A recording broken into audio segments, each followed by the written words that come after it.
dibanding sholat wajib dengan sholat wajib. Sahabat bertanya dalam kitab Riyadhus Shalihin ditulis hadisnya. Mahiyat darajah ya Rasulullah. Derajat itu apa? Qala Rasulullah SAW, Nabi menjawab, ma baina darajatain, ma baina sama'i wal ardh. Derajat 27 derajat, derajat yang satu ke derajat berikutnya itu jaraknya sejauh langit dan bumi. Berarti kalau tinggal sholat berjemaah sekali, kita ketinggalan dari kawan kita sejauh langit dan bumi derajat kita. Gimana kita mau kejar dia? Maka sahabat Nabi kalau tertinggal sholat berjemaah, dia nangis bisa 40 hari. Jumpa temannya nangis. Kenapa kau nangis? Aku ketinggalan berjemaah dari kamu. Lah kan baru sekali ketinggalan. Sekali tapi 27 kali bolak-balik langit bumi. Bagaimana aku mengejar kamu lagi? Derajatku di sisi Allah sudah kalah jauh dengan kamu. Begini kepahaman sahabat tentang agama. Tidak digambarkan berapa besar. Kata Nabi lagi, siapa mengucap satu subhanallah, tumbuh satu pohon di sorga. Yang besar batangnya tidak bisa selesai dikelilingi satu putaran selama 100 tahun oleh kuda tercepat. Berapa besarnya batang pohonnya itu? Dikelilingi kuda 100 tahun belum selesai satu putaran. Dan itu pohon kayu ditanam sekarang oleh orang beriman dengan satu kalimat subhanallah, tumbuh satu pohon di surga. Semua ucap subhanallah. Bapak ibu semua dapat satu pohon di surga. Saya dapat satu hutan.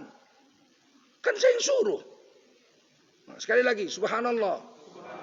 Semua dapat 2 pohon di surga. Saya dapat 2 hutan. Begitu hebatnya Islam. Hanya saja meyakini janji-janji Allah dan Rasul ini tidak bisa dengan mata. Karena akhirat itu tidak bisa dilihat. Meyakini janji Allah dan Rasul itu dengan iman. Jadi dengan hakul yakin. Bukan dengan ainul yakin. Tak bisa diyakinkan dengan mata karena nggak nampak. Dikatakan 2 rakaat sholat sebelum subuh sunat lebih baik dari seluruh dunia dan isinya. Nggak nampak. Dia diyakini dengan iman. Akhirat akan tumbuh satu pohon kalau kita ucap subhanallah. Besar batangnya 100 tahun dikelilingi kuda nggak selesai satu putaran. Itu diyakini dengan iman. Kenapa tidak dinampakkan di dunia? Nggak mampu dunia menampungnya. Tidak mampu dunia menampung akhirat. Kalau seandainya dinampakkan di dunia. Begitu kita keluar dari sini. Dikasih malaikat. Nah, pahala sholat sunat subuhmu. Sebesar seluruh dunia dan isinya. Pikul bawa pulang. Mau diletakkan di mana? Bagaimana memikulnya? Oleh karena itu akhirat ini diyakini dengan iman. Jangan bermimpi mau dengan mata dilihat. Dunia ini dilihat dengan mata. Kayaknya hebat. Tapi kata Allah, wa mal hayatud dunya illa mata'ul ghurur. Itu dunia perhiasan menipu. Perhiasan palsu. Nggak ada hebatnya itu.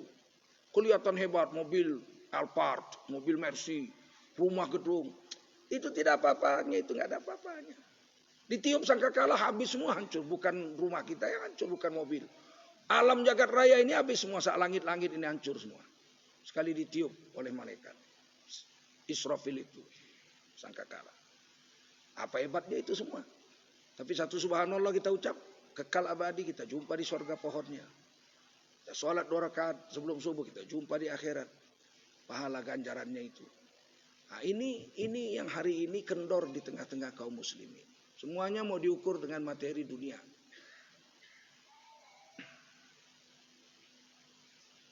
Dan kita diantar Allah ke dunia ini bukan sembarangan antar. Kita ini diantar ke dunia sebagai khalifah Allah di muka bumi. Wa huwallazi ja'alakum khalaifal ard. Dialah Allah yang telah mengantarkan kamu ke dunia, menjadikan kamu para khalifahnya di atas bumi ini. Kita ini bukan sekedar manusia, kita khalifah di atas bumi. Dari 7,8 miliar penduduk dunia, yang Islam itu cuma 1,9 miliar. 1,9 miliar ini diangkat Allah jadi khalifah. Untuk apa? Untuk menjalankan iman dan Islam itu aja. Nggak ada yang lain itu. Bagaimana kita menjalankan iman dan Islam, dan bagaimana kita menurunkan iman dan Islam itu kepada generasi di bawah kita. Sebab tidak ada lagi Nabi diutus ke dunia.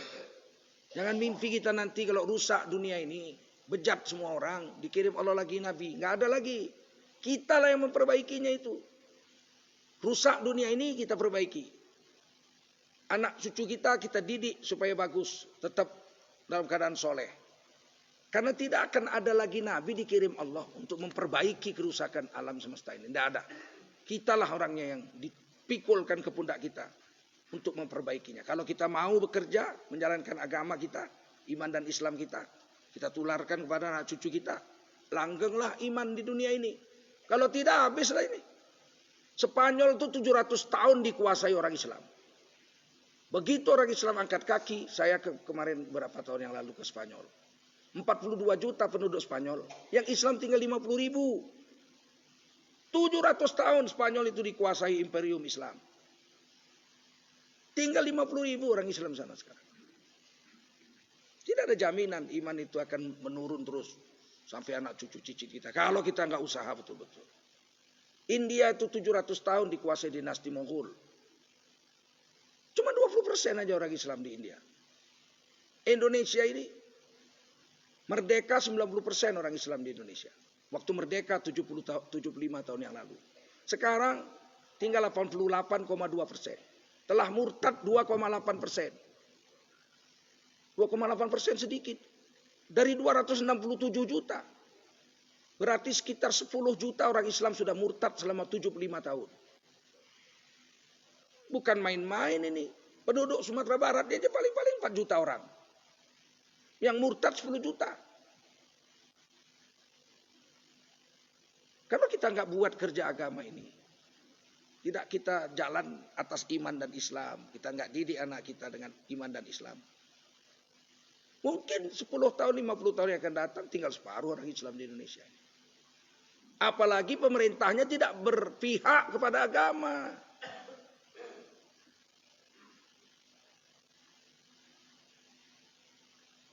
Kerusakan agama sekarang tidak dipedulikan. Ada orang besar di Indonesia mengatakan akhirat itu ramalan-ramalan saja. Udah terang-terangan aja penghinaan terhadap agama. Tidak yakin dengan iman. Itu biasa. Ada seorang perempuan mengatakan, saya senang masuk neraka katanya. Coba. Ngakunya Islam. Senang masuk neraka saya. Enggak apa-apa, enggak masuk surga katanya. Nah, di sana banyak artis katanya. Innalillahi wa inna ilaihi.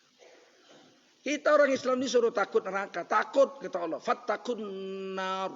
Takutlah kamu dengan neraka. Allati waquduhan nas wal hijarah. Bahan bakarnya itu adalah manusia dan batu. Uiddat lil kafirin. Disediakan Allah, dijanjikan Allah untuk orang yang kafir yang enggak percaya dengan rukun iman itu. Satu rukun iman kita ragu, tercabut iman dari dada kita. Kita dihitung murtad. Orang yang tak yakin dengan akhirat, tak yakin dengan neraka, tak yakin dengan hari kiamat, itu tidak boleh disolatkan jenazahnya kalau mati itu. Karena dia udah murtad. Kecuali dia tobat, di depan umum dia ucapkan, saya tobat, saya memperbarui iman saya, syahadat dia, asyhadu an la ilaha illallah wa asyhadu anna Muhammad Rasulullah. Baru boleh dia solatkan, mukmin lagi dia. Tapi seluruh amal ibadahnya seumur hidup hangus, dihitung nol, nggak ada pahala. Mulai dari nol lagi. Karena murtad itu menghapus seluruh pahala seumur hidupnya. Ini harus tanamkan sama anak-anak kita. Disuruh takut neraka, dia berani meneraka. Coba. Padahal diceritakan Allah, neraka itu bahan bakarnya manusia dan batu. Bagaimana kita nggak takut coba? Kalau bahan neraka itu air. Air itu panas 100 derajat masih bisa dia sedot. Masih bisa dia serap. Lebih 100 derajat Celcius, dia berubah jadi gas, jadi uap. Nggak sanggup lagi dia menahan lebih dari 100. Kalau bahan bakar neraka itu air, panasnya cuma 100 derajat Celcius. Itu aja kita udah ampun kita. Kalau bahan bakar neraka itu baja, dia sanggup menyerap panas 2500 derajat Celcius. Merah dia. Tapi setelah 2500 ditambah lagi dia cair. Nggak mampu baja menyerap panas lebih dari 2500 derajat Celcius. Kalau bahan bakar neraka itu baja, panasnya 2500 derajat Celcius. Jadi apa kita di situ? 5 menit aja jadi apa kita di situ? Tapi neraka bukan bahan bakarnya baja. Allah katakan bahan bakar neraka itu batu. Batu itu kalau kita bakar, kita ambil batu sebesar mobil, bakar di bawahnya. 100 dia sedot. 1.000 dia masih serap itu panas. 3.000 dia masih serap. 10.000 dia masih sedap. Tak hancur batu kalau dibakar 10.000 derajat Celcius jadi abu. Tidak, dia masih sedot. Seandainya bahan bakar neraka itu batu, dia sedot panas 10.000. Dia buangkan kepada kita, kita masuk situ. Jadi apa kita? Sedetik aja jadi apa kita situ. Maka Allah bilang, takutlah kamu dengan neraka. Berani pula dia dengan neraka coba. Ada pula ustadz yang membela dia pula. Ustadz Gilo.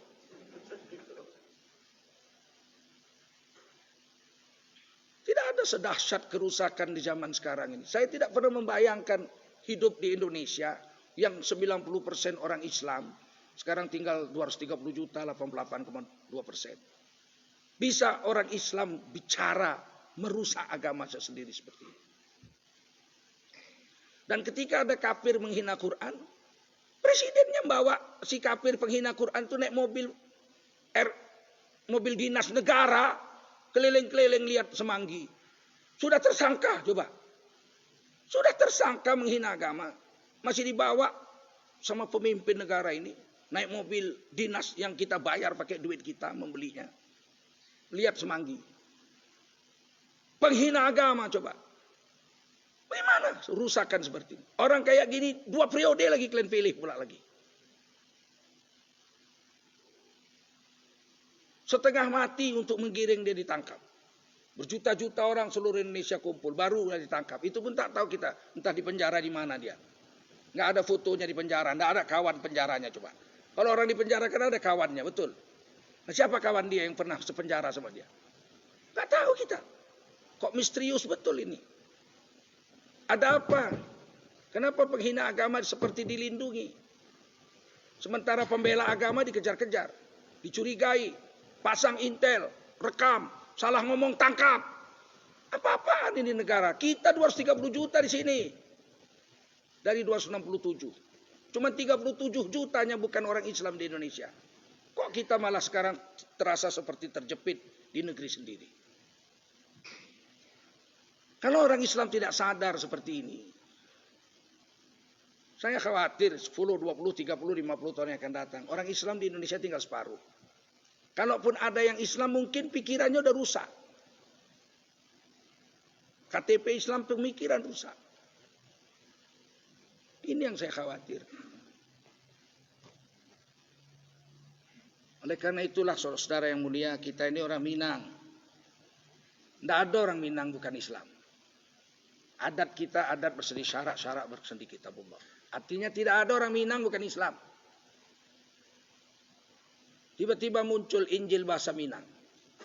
Itu dulu sudah kita protes. Tahun 1999 2000 itu. Saya sudah pindah Jakarta. Keluar Injil bahasa Minang. Kita protes itu. Akhirnya hilang. Tiba-tiba muncul di internet. Kita protes juga.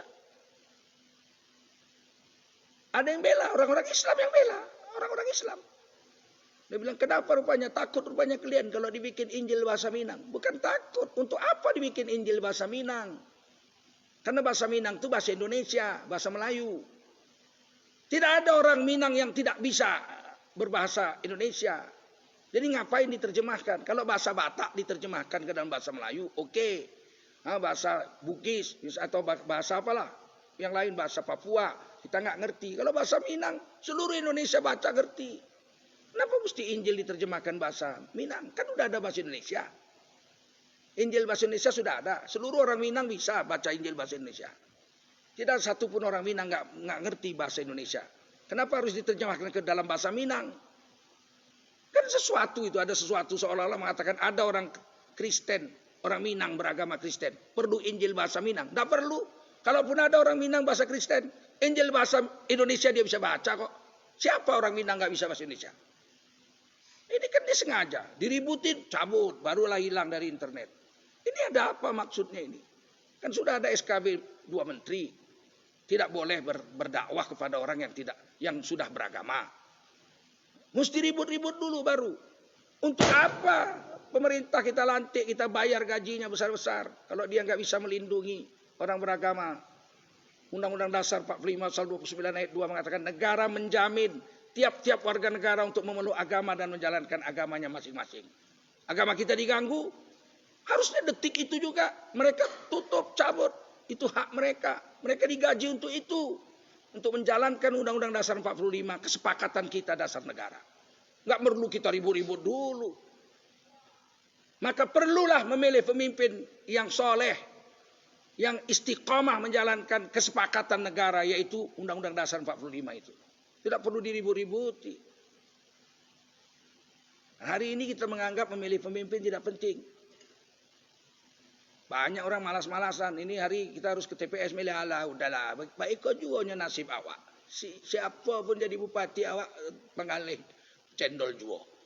Loh, kok yang dipikirkannya perutnya? Pikirkan agamamu. Pikirkan agama kita. Kalau pemimpin kita nggak ngerti agama, hancur ini agama. Anak cucu kita bahaya. Itu yang perlu dipikir.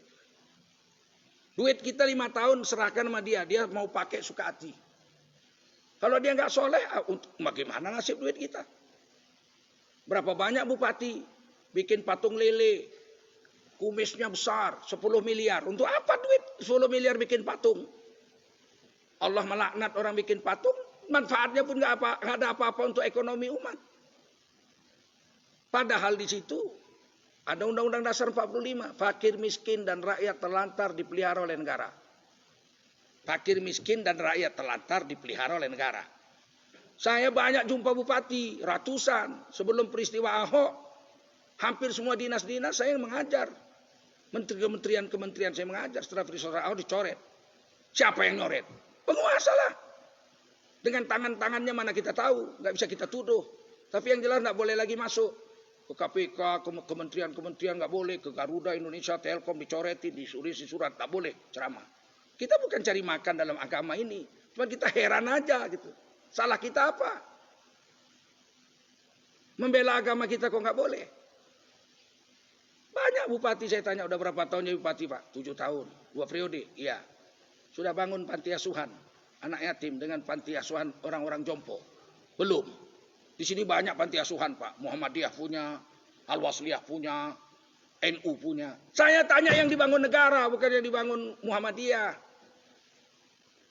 Fakir miskin dan anak-anak terlantar dipelihara oleh negara. Mana uang negara untuk membela fakir miskin dan anak-anak yatim itu? Panti asuhan yang dibuat oleh negara. Oh, saya nggak ada buat Pak. Patung dibikinnya. Bermiliar-miliar bikin patung. Panti asuhan mana?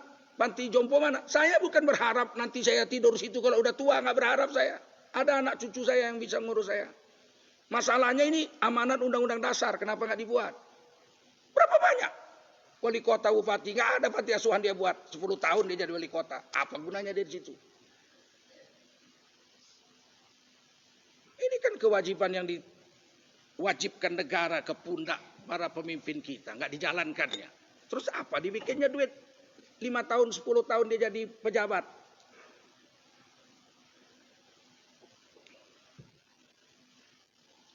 Nah, kita ini pun begitu. Kita ini disuruh Allah jadi khalifah, menjaga agama.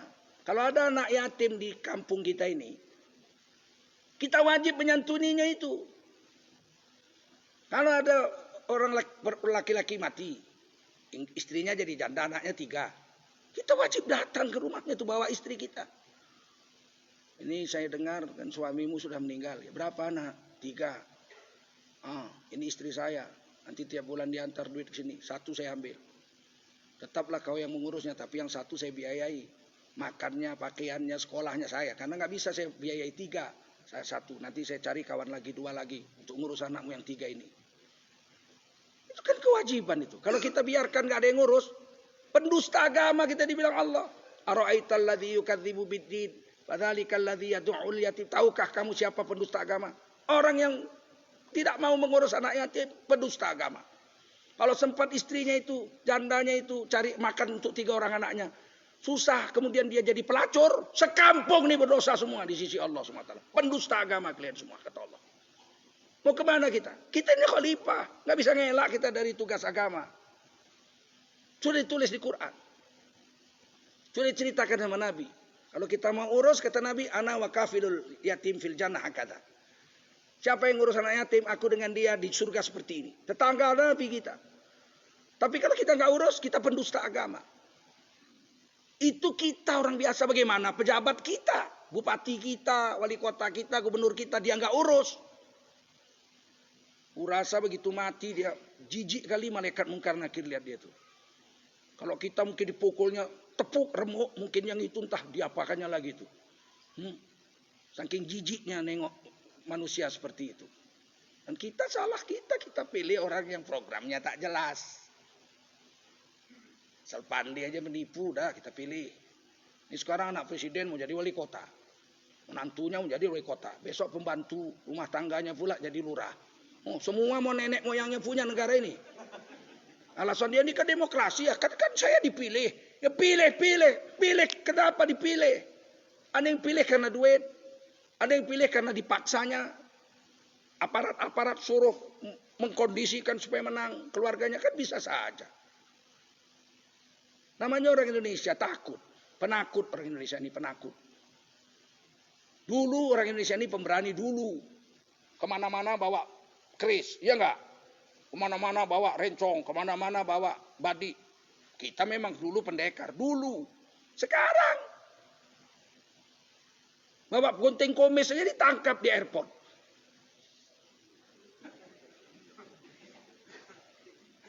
Jadi penakut kita bangsa. Padahal dulu kita ini semua pemberani. Tidak ada suku yang nggak punya senjata. Semua suku dari Aceh sampai Papua asal pergi kemana-mana bawa senjata. Papua malah bawa tombak lagi. Bawa panah. Orang Aceh ada rencong. Sini ada apa? Badi. Sini. Kita mangisa karya. Kalau udah marah, mangisa karya. Sekarang mangisa kumis. Ada lagi keris dibawa. Jadi penakut kita semua. Ini yang ingin saya sampaikan. Supaya kita ada risau dengan agama ini. Oleh karena itu setiap tindak tanduk kita. Ukurannya iman dan Islam aja. 3 hari kita nggak makan. Tercampak di hutan. Jatuh naik kapal terbang. Mati semua. Kita aja yang hidup. Nah, kita jalan kaki sampai ke desa. 3 hari jumpa desa. Jumpa kepala desanya. Pak kepala desa saya orang Jakarta. Ini KTP saya. Jatuh naik kapal terbang. 1 kapal terbang mati semua. Saya yang hidup. Udah 3 hari saya nggak makan. Kata kepala desa makanlah, kasihnya piring nasi 1 piring, kari daging satu mangkok, makanlah. Kari daging. Waktu mau makan dia tanya, Pak ini kari apa? Ini kari anjing. Anjing? Gak bisa, saya orang Islam Pak gak bisa makan anjing. Udah 3 hari, sekali-sekali boleh. Nanti saya tambah sayur kol. Lebih baik saya makan nasi dengan garam daripada saya makan kari daging yang lezat tapi kari daging anjing. Itu kita orang beriman. Ukurannya itu Allah dan Rasulnya. Ini dibolehkan Allah nggak dimakan. Kalau nggak boleh jangan dimakan. Ukurannya hanya itu. Ini ada baju pakai. Kalau saya pakai terbuka aurat nggak? Terbuka. Jangan dipakai. Biar mahal bukan main. Jangan pakai. Ukurannya agama Allah. Ridho apa nggak Allah kita pakai ini. Hari ini ukuran kita bukan lagi Allah dan Rasul. Kalau bawa-bawa agama malah dicaci orang. Jangan bawa-bawa agama. Presiden pernah pidato gitu. Dalam urusan ini jangan bawa-bawa agama. Terus mau bawa apa? Kalau nggak bawa agama kita hidup di dunia mau bawa apa? Kita orang Islam ini khalifah di atas dunia. Memang bergerak kita memang bawa agama. Masuk WC bawa agama. 9 sunnah Rasul dalam WC. 9 sunnah Rasul. Udah distempel di Quran. Laqad kana lakum fi Rasulillahi uswatun hasanah. Sungguh telah ada pada diri Rasul Allah itu untukmu uswatun hasanah. Contoh yang hasanah. Apa hasanah? Baik. Bukan baik hasanah. Baik khairah. Kata Allah hasanah itu 1 hasanah dibayar 10 pahala. Man ja'a bil hasanati falahu asyru amsalihha. Siapa berbuat 1 hasanah nyontoh dari Nabi 1 dikasih 10 pahala. Masuk WC 9. Pertama tutup kepala. Karena setan berzina dan tidur di WC. Itulah hotelnya setan, WC. Dikencingi kepala orang yang masuk WC tidak menutup kepalanya. Tutup kepala. 1 hasanah 10 pahala. Langkah kaki kiri 2 hasanah 20 pahala. Baca doa Allahumma inni a'udzubika minal khubuthi wal khaba'its 30 pahala. Jongkok waktu buang air kecil. 4 hasanah 40 pahala. Istibrok. Berdehem-dehem. 5 hasanah 50 pahala. Istinja. Cuci pakai air. Wajib yang ini. Yang lain sunat-sunat. Yang ini wajib. 6 hasanah 60 pahala.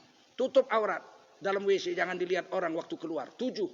Kemudian langkahkan kaki kanan. 8. Kemudian setelah keluar baca doa. Alhamdulillahilladzi adhaba anil adza wa afani. 9. Hasanah. 90 pahala. Sekali masuk WC 90 pahala. Kalau satu hari 10 kali masuk WC, 900 pahala. Kalau 60 tahun, itulah kita, beda dengan kafir. Kata Allah, ikra kitabak, baca kitabmu. Kita baca hari kiamat, masuk WC, 90 pahala, masuk WC, masuk WC, masuk WC, masuk WC. 90 pahala, 60 tahun. Jangan-jangan masuk surga gara-gara masuk WC. Karena stempel, laqad kana lakum fi rasulillahi uswatun hasanah. Itu baru masuk WC, belum tidur lagi. Belum lagi makan, belum lagi minum, belum lagi naik kendaraan, belum lagi sholatnya, waduh, belum lagi zikirnya, baca Qur'annya.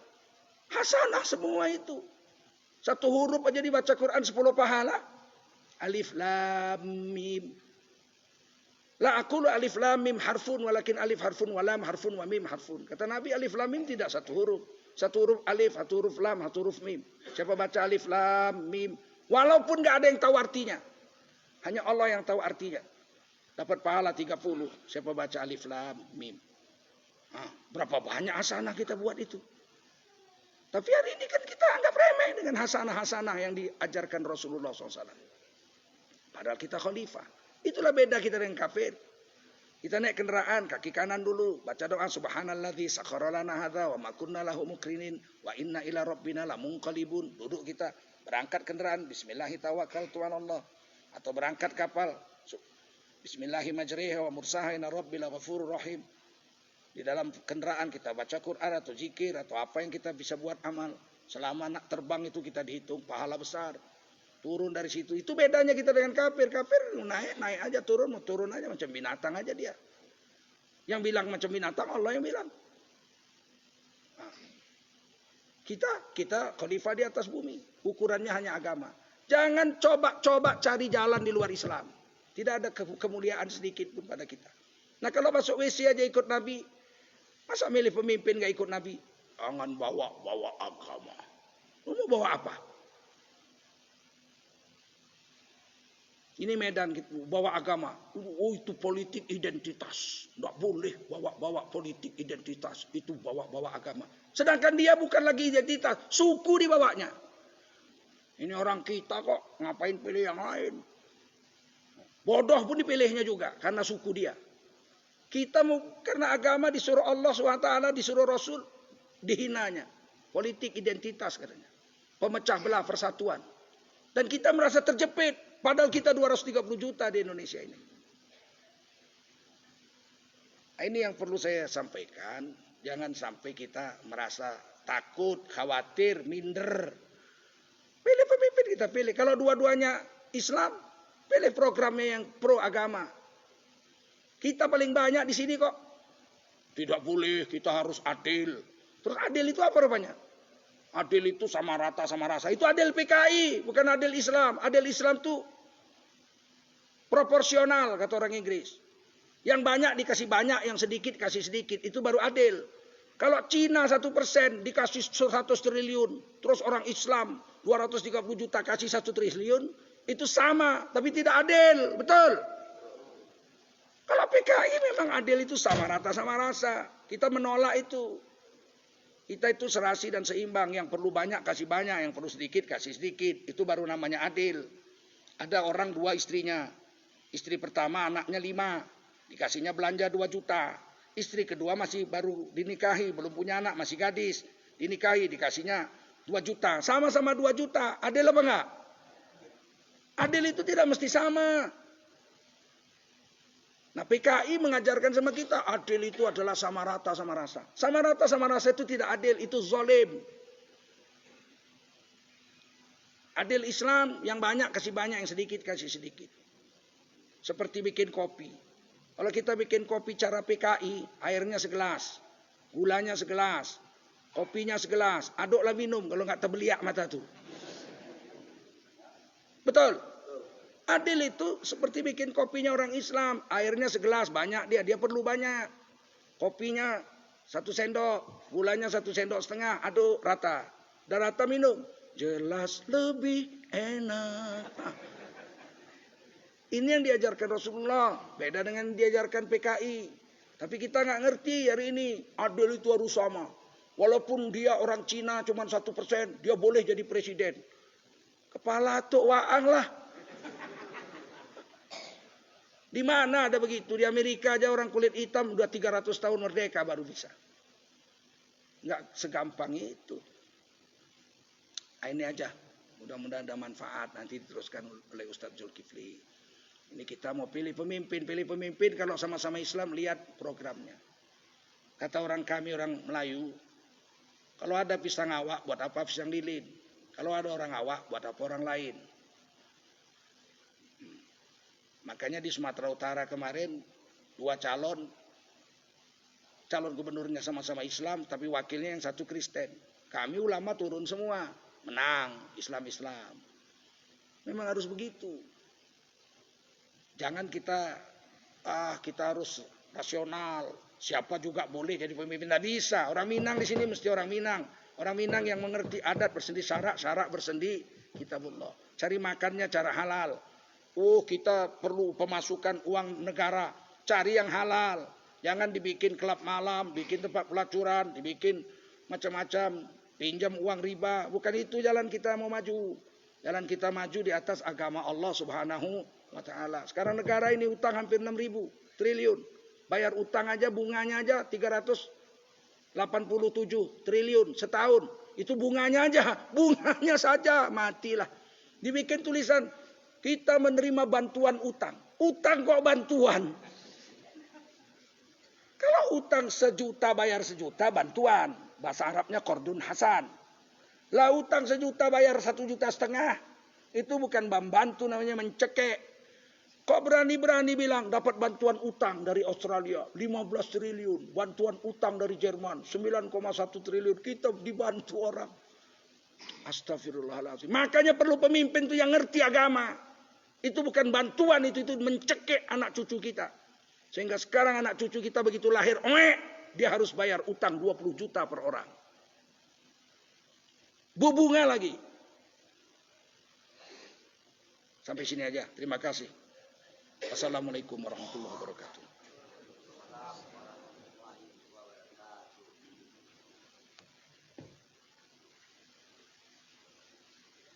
Alhamdulillah kepada Kiai Haji Tengku Zulkarnain. Masih semangat Pak? Bu? Takbir, Allahu Akbar. Kami juga ingin dapat pahala Bu ya. Pahala takbirnya Bapak kami dapatin juga. Amin. Baik Bapak-bapak, Ibu-ibu yang dirahmati oleh Allah Subhanahu wa taala, tetap semangat. Pada pagi hari ini udah dimotivasi tentang kemuliaan, tentang izah sebagai seorang muslim, bagaimana seorang muslim membela agamanya. Baik, insyaallah lebih semangat kembali kepada Buya kita Ustadz Zulkifli Muhammad Ali LC. Kepada beliau kita persilahkan.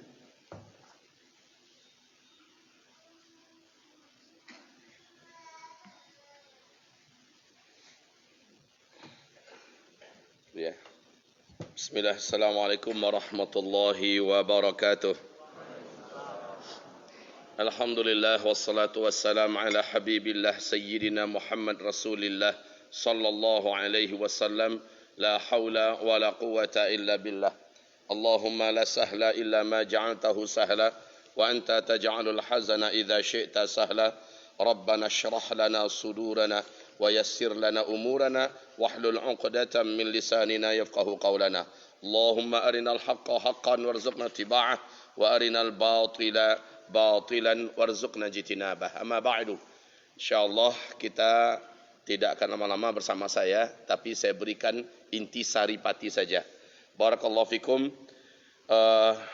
Apa yang disampaikan oleh guru kita yang tercinta tadi, Abuya kita Kiai Haji Tengku Zulkarnain hafizahullah wa akramahu, sesungguhnya sudah cukup untuk menyentak kesadaran dan keinsafan kita untuk melihat kondisi sekarang di mana sebenarnya kita sudah tidak boleh lagi berpangku tangan.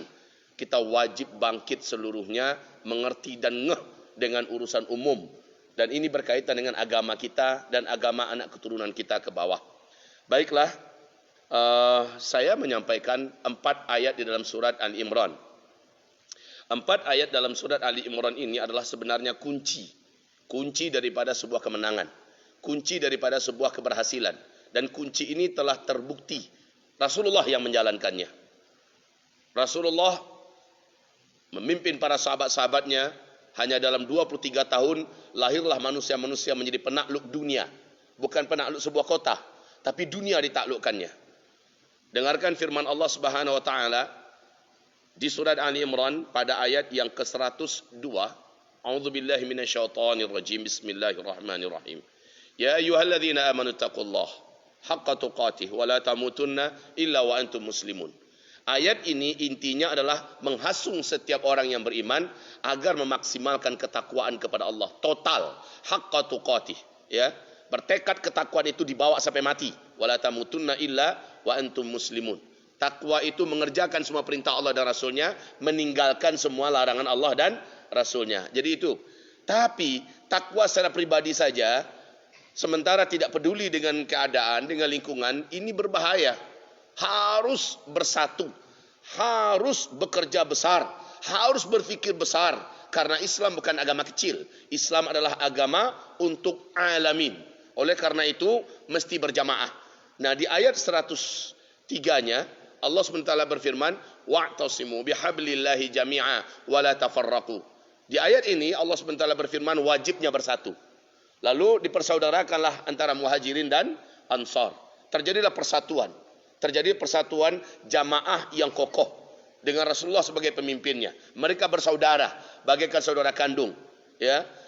Wa'tasimu bihablillahi jami'a wa la tafarraqu. Dan jadi masing-masing bersaudara itu adalah orang-orang yang sudah bertakwa. Orang-orang yang sadar ketakwaan pribadi tidak akan bisa merubah keadaan. Rajin kita tahajud tiap malam, tidak pernah tinggal tahajudnya 11 rakaat. Panjang ayat yang dibacanya. Banyak zikirnya, hebat doanya. Tapi dia tidak bergerak keluar sana. Dia diam saja di sini. Dan dia banyak zikir, duhanya hebat, puasa, itu tidak akan merubah apa-apa. Yang baik itu cuma dirinya. Sementara kerusakan yang banyak tidak akan bisa dirubah dengan kebaikan dirinya. Dia harus tampil ke depan. Tampil ke depan ternyata banyak saruk yang akan dibarasiakan. Banyak kotoran yang akan dibersihkan. Dan itu tidak bisa menjadi satu lidi saja. Dia wajib bergabung dengan lidi-lidi yang lain. Sehingga sampah sebanyak apapun di lapangan masjid ini beres oleh lidi yang sangat banyak itu. Tapi lidi itu mau disatukan, diikat, lalu ada pegangannya. Pengikat itu adalah Al-Quran dan Sunnah. Selanjutnya ketika Allah berfirman tentang ayat yang 103, kewajiban untuk bersatu, wala tatafarraqu, jangan kamu berpecah belah. Ada kelompok-kelompok dalam Islam itu bukan berpecah belah. Ada namanya NU, ada namanya Muhammadiyah, ada nama Jamaatul Tabligh, ada namanya FPI, MMI dan lain-lainnya. Itu bukan berpecah belah. Ibaratnya satu rumah tapi ada bilik-bilik, tapi masih satu rumah. Dan orang-orang yang dalam rumah itu bersaudara karena ibu bapaknya masih Al-Quran dan Sunnah. Rumah besar itu adalah Islam. Bilik-bilik itu sah-sah saja. Itu bukan berarti mereka berpecah belah, tetap dalam satu rumah. Rumah itu ada halaman, ada pagarnya, ya. Nah, ini semua wajib dijaga bersama-sama. Jangan sampai masuk maling ke dalam rumah karena ini beda kamar dengan kamar dia, lalu berkata, "Kamu bukan saudara saya, yang saudara saya satu kamar dengan saya." Ini enggak sehat itu orang cara berpikirnya, Pak. Lalu ada maling, urusan kamu. Lalu ada yang digebukin di antara saudara yang kamarnya enggak sekamar dengan dia, urusan kamu. Karena berikutnya adalah dia. Jadi kalau dia kompak, orang dari luar mikir 1000 kali untuk ganggu orang dalam rumah itu karena mereka kompak. Jangan sampai kamu Muhammadiyah, kami NU, kita bukan bersaudara. Kamu adalah Jamaah Tabligh, kami adalah Hidayatullah, kita tidak bersaudara. Bodoh itu orang.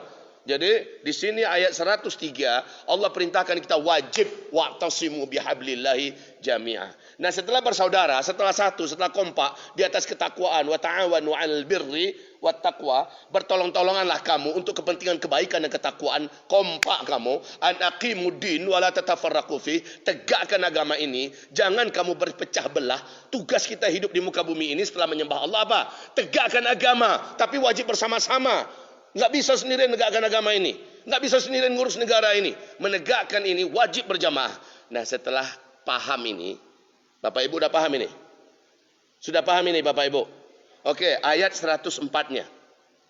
Wal takum minkum ummah yad'una ilal khair wa ya'muruna bil ma'ruf wa yanhauna 'anil munkar wa ulaika humul muflihun. Allah mengatakan di ujung ayat, itulah orang-orang yang akan bisa mendapatkan kemenangan.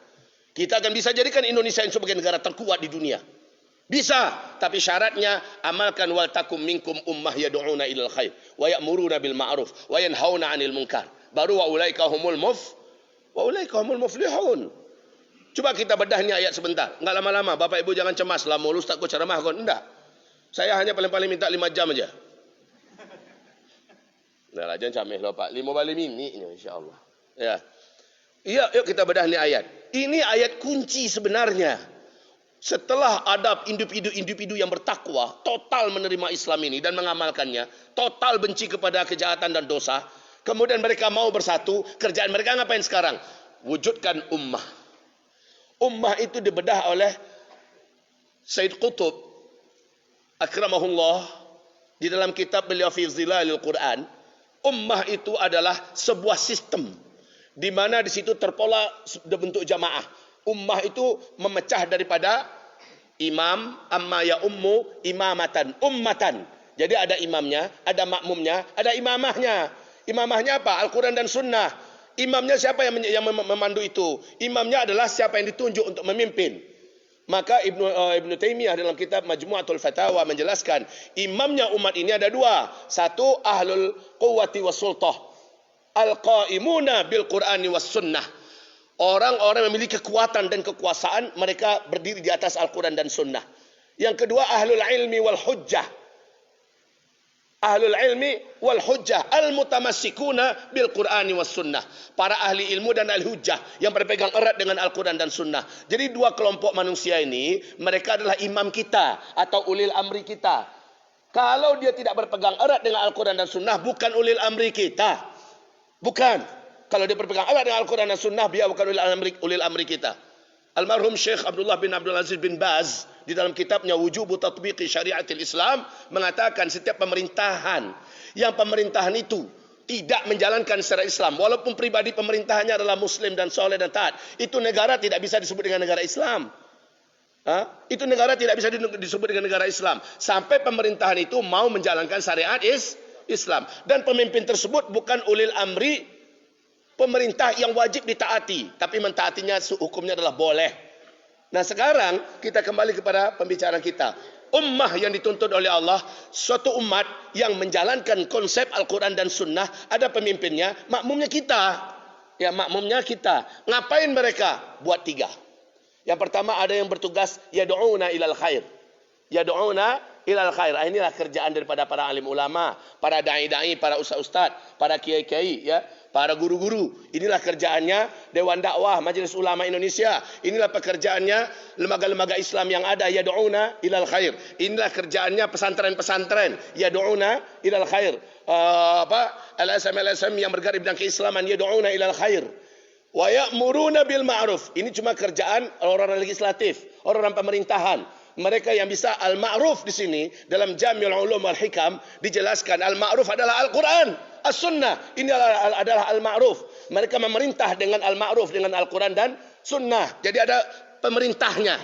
Jadi ada kalangan ulamanya, ahli agamanya yang yad'una ilal khair. Setelah mereka rakyatnya dapat mengerti yang paham yang baik itu apa, lalu diperintah oleh pemerintahan yang menjalankan Al-Quran dan Sunnah. Nyambung langsung nih. Setelah itu apa lagi? Yanhauna 'anil munkar. Ya'muruna bil ma'ruf. Ini kerjaan penguasa yang berkuasa. Yanhauna 'anil munkar. Ini pekerjaan TNI. Ini pekerjaan Polri. Ya, TNI urusan keluar, Polri urusan ke dalam. Kalau mereka menyadari itu posisi mereka, yanhauna 'anil munkar. Sebuah jamaah, sebuah kelompok, sebuah pemerintahan, enggak ada militernya, hancur itu jamaah. Lihat ketika FIS memenangkan pesta demokrasinya dulu, nggak ada militer yang menopangnya, habis mereka semua, puluhan ribu dibantai, ulama-ulamanya ditangkap dan dibunuh di Aljazair. Ketika Mesir, Mursi menang 100%, masya Allah, tapi nggak punya kelompok yanhauna 'anil munkar, kekuatan militernya nggak punya. Dampaknya apa? Dia digulingkan oleh figur Jenderal Sisi yang berkhianat kepadanya dan habis umat Islam. Mursi pun meninggal di dalam penjara. Ya, ketika Hizbul Rafah di Turki dulu oleh Najmuddin Erbakan menang, digulingkan pula oleh militer. Jadi sebenarnya umat Islam ini wajib punya militer. TNI sebenarnya untuk di Indonesia sudah punya sejarah panjang yang akrab dan hangat dengan umat ini. Dia lahir dari rahim rakyat, dari rahim umat. Sebenarnya TNI bisa dikembalikan kepada khitah awalnya bahwa dia adalah pembela, pelindung dan penyelamat umat. Yani, kalau seandainya mereka belum sadar sekarang, lah minimal Bapak Ibu, setiap kelompok-kelompok jamaah yang ada di dalam Ahlus Sunnah wal Jamaah mesti siapkan laskar masing-masing yang tugasnya yanhawana anil munkar, tapi bergerak jangan sampai bertentangan dengan ideologi negara, jangan sampai bertentangan dengan Undang-Undang Dasar 45, jangan sampai untuk melakukan hal yang sifatnya membuat delik hukum jatuh pada kita, melakukan anarkisme dan sebagainya, mengajak untuk revolusi dan sebagainya. Ya bukan begitu ya. Jadi kita kembali, 3 kelompok ini kalau lengkap dalam sebuah ummah dan mereka saling bersatu di atas ketakwaan, ta'awanu 'alal birri wat taqwa wa ulaika humul muflihun. Allah jamin pasti kamu yang akan memenangkan urusan. Menang di Indonesia, menang di Asia Tenggara, ya, menang di seluruh dunia, dan Islam dari Indonesia akan menjadi lokomotif kebangkitan akhir zaman. Begitu ceritanya, Pak. Jadi di penutup ayat Allah berfirman, "Wala takunu kalladzina tafarraqu wakhtalafu min ba'di ma ja'ahumul bayyinat, ulaika lahum 'adzabun 'adzim." Kalau sempat kamu enggak dengerin ini, kamu malah berpecah belah, awas. Kamu takkan bisa lari dari saya. Kami azab kamu, kami hinakan kamu. Sekarang kita hina, Pak. Sekarang kita hina. Kenapa? Kita enggak jalanin ini. Kita hina sekarang. Kalau kita mau menang, mau dikuatkan oleh Allah, tirulah apa yang dikatakan oleh Umar bin Khattab radhiyallahu anhu. Ketika Umar bin Khattab radhiyallahu anhu dalam Sahih Bukhari dan Muslim berkata, "Nahnu qaum a'azzana Allah bil Islam. Famata bataghaina al-'izzata bighairi al-Islam adzallana Allah." Kita ini adalah satu kaum yang hanya dengan Islam Allah berikan kita kekuatan. Hanya dengan Islam Allah muliakan kita. Hanya dengan Islam Allah jadikan kita maju, berjaya, hebat, terkenal, disegani dan dihormati. Hanya dengan Islam. Dan Islam itu gitu tadi caranya. Setelah bertakwa, bersatu, berkompak, kemudian menegakkan sistem ummah dan dapatkanlah kemenangan. Kalau tidak dengan cara itu, famata bataghainal izzata bighairil Islam adzallana Allah. Bila kita ingin mendapatkan kekuatan, kemenangan, kehebatan, kejayaan dan sebagainya tidak dengan Islam, kita tiru gaya dari Barat, kita tiru gaya dari Eropa, kita tiru dari Rusia, kita tiru dari Cina dan sebagainya, adzallana Allah. Allah pasti akan hinakan kita. Semoga paham. Yang singkat ini saya sampaikan, ikulah inti pati dan sari patinya. Paham, Bu? Capek nama mengecek. Laita kunyahan sementara. Nah, kita ngaji ini bukan untuk sekedar tahu. Dalam mangguaknya, yo itu kecil buya tu. Yo benar tu. Tapi di Karajon indah. Saya berharap Bukit Tinggi ini mulainya dari sini dulu lah. Kalau kita belum bisa begitu berharap banyak kepada pemerintah yang diisi oleh orang jahil di dalamnya, oke, minimal dari sini dulu. Barang kelompok yang ada di Bukit Tinggi kok, bersatulah kalian. Berapa kelompok-kelompok yang ada di Bukit Tinggi ini? Bersatulah kalian. Jangan bangga-bangga dengan label-label ini sendiri. Kita enggak akan ditanya, kamu ini apa dulu di Bukit Tinggi? Saya dulu adalah kelompok anu. Enggak akan ditanya oleh Allah. Yang Allah tanya, kamu bersatu enggak? Untuk menegakkan Islam ini kamu bersatu enggak? Itu yang ditanya oleh Allah Subhanahu wa taala. Kan Allah perintahkan, an aqimuddin wa la tatafarraqu. Tegakkan agama ini, jangan berpecah belah. Silakan berbilik-bilik sendiri, tetapi dalam urusan kebersamaan tahu wajib tetap bersatu. Jadi ini saran dan pesan saya. Ini karena kita direkam, maka ini bisa dilebarkan, disebarkan. Saya izinkan ini, sebarluaskan supaya kita kompak dan bersatu. Bila tidak bisa dibentuk dalam skala makro, dalam bentuk negara, ayat ini minimal dalam skala mikro untuk setiap daerah, untuk setiap provinsi, untuk setiap kabupaten, kota madya, semua kelompok bersatu. Selama di Ahlus Sunnah wal Jamaah, karena urusan yang kita pegang besar. Termasuk siapa yang akan kita pilih berikut ini, itu juga masuk dalam urusan besar. Kalau bersama menang kita. Sudah selesai. Dan Bapak Ibu yang kami muliakan, cukup sampai sini. Saya janji hanya 15 menit. Pas 15 menit. Ya. Baru kali ini saya ceramah bisa secepat ini dan bisa menyelesaikan 4 ayat. Masya Allah. Luar biasa. Biasanya satu ayat bisa 1,5 jam, 2 jam. Jadi saya juga tidak mau Bapak duduk di sini tapi gelisah kata agak sagan jebuya. Ndak tagak apa perlu urusan di luar. Tagak Bapak Ibu pulang dulu keluar Ibu timur. Melanggar adab pula kan. Tidak tagak, memang Abu sendiri harus sadar dan paham bahwa jangan sampai kita membuat orang gelisah. Sholat aja kita kalau berjamaah suruh pendek bacaan imamnya. Supaya apa? Orang-orang yang punya hajat bisa segera mengeselkan hajatnya. Apalagi ceramah. Baik Bapak Ibu ya. Kau nanu adanga tadi ko untuk didanga ada manggu-anggu awak atau di kerajuan ke Pak? Untuk di kerajuan. Oke, itu buktikan. Mulai hari ini mulai berkoordinasi, berkonsolidasi dan mulai melakukan perapatan dan pendekatan antar tokoh yang katakan urusan kita besar, jangan berpecah belah. Barakallahu fina fikum jami'a. Nastaghfirullahal azim li wa lakum, la haula wala quwata illa billah. Subhanakallahumma wa bihamdika asyhadu an la ilaha illa anta astaghfiruka wa atubu ilaika. Billahi taufiq wal hidayah. Wassalamu alaikum warahmatullahi wabarakatuh.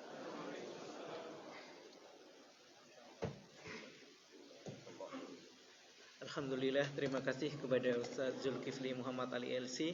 Dan insya Allah nanti malam lebih waktunya lebih panjang lagi kesempatan kita. Insya Allah ba'da maghrib di Masjid Istiqomah Surokamba ya, di Simpang 4 yang kecil itu. Dan di situ kita insya Allah akan lebih lama lagi di yang itu di Masjid ba'da maghrib. Baik, insya Allah minggu depan ataupun pada hari Ahad nanti kita juga di masjid ini subuh berjamaah bersama Dr. Yahya Waloni, dan malamnya juga akan kita adakan Qiyamul Lail seperti biasa. Insya Allah subuh berjamaah akan kita rutinkan kembali dari masjid ke masjid, dari kampung ke kampung untuk menggerakkan gerakan subuh berjamaah. Baik, dari kami panitia mohon maaf, insya Allah nanti di luar sudah kita sediakan snack dari majelis taklim dan juga pengurus. Insya Allah semoga bisa dinikmati. Dari kami mohon maaf. Akhirul kalam wabillahi taufiq wal hidayah. Assalamualaikum warahmatullahi wabarakatuh.